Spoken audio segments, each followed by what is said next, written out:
बाहिरको विदेशको हेर्दाखेरि तपाईँले प्रहरीको लुगा हेर्दाखेरि ओहो अहिले नै क्रिमिनललाई पक्रिन्छ कि क्या हो भन्ने टाइपको लुगा हुन्छ। हाम्रो हेऱ्यो उद्रेको लुगा, खुइलेको चुस्ता, च्यातेको बुट। We are going to change this, we will be changing this. यसलाई पनि परिवर्तन गर्छौँ हामीले। यसलाई पनि हामीले के गर्छौँ भन्दाखेरि चाहिँ राम्रोसित पुलिसलाई हेर्दाखेरि त्यो छुट्टै लेभलको रेस्पेक्ट आओस्।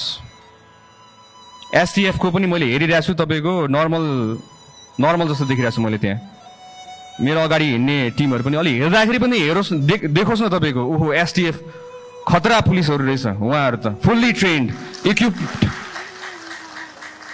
दङ्गा नियन्त्रण गर्न जाँदाखेरि दुईटा हात दिएर पठान्छ। कसरी गर्ने दङ्गा नियन्त्रण? तर दुईटा हातले आन्दोलन रोक्न सकिँदैन हजुर। हामीले माथिबाट निर्देशन दिँदै गर्दाखेरि तल्लो दर्जाको हाम्रो कर्मचारीहरूले कति रिस्क बेहोरेर तपाईँको अगाडि उभिनुपर्छ, ज्यान धरापमा राखेर हुनुहुन्छ। At least we need to equip them. तपाईँको त्यही अनुसारको सिल्ड, त्यही अनुसारको बुट, त्यही अनुसारको कम्युनिकेसन च्यानल्सहरू, इक्विपमेन्ट, गियर्स, ड्रोनको थ्रुबाट तपाईँको असुर ग्यासहरू हाम्रो फाल्न मिलिहाल्छ। त्यही अनुसारमा अनाउन्समेन्ट गर्न मिलिहाल्छ। This is called modern policing. So will be modernising police in Nepal from now on. अबदेखि हामीले आफ्नो सङ्गठनलाई नयाँ मोडर्न पुलिसिङ भनेर हामीले गर्छौँ, जसमा हामीले प्रविधि, स्रोत साधन सबैको युज गरेर हामीले त्यही अनुसारमा फुल फेजमा ट्रेनिङ दिएर हामीले बल्ल हामीले अगाडि बढाउँछौँ।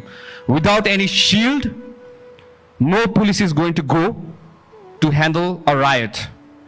कुनै आन्दोलन हुँदैछ भने सिल्ड बिना र फुल गियर इक्विप बिना कुनै सिपाहीलाई अगाडि नबढाउनु हुन्न। म हार्दिक अनुरोध गर्दछु हाम्रो आइजिपी साहब र विभिन्न हाम्रो अधिकृत ज्यूहरूलाई पनि।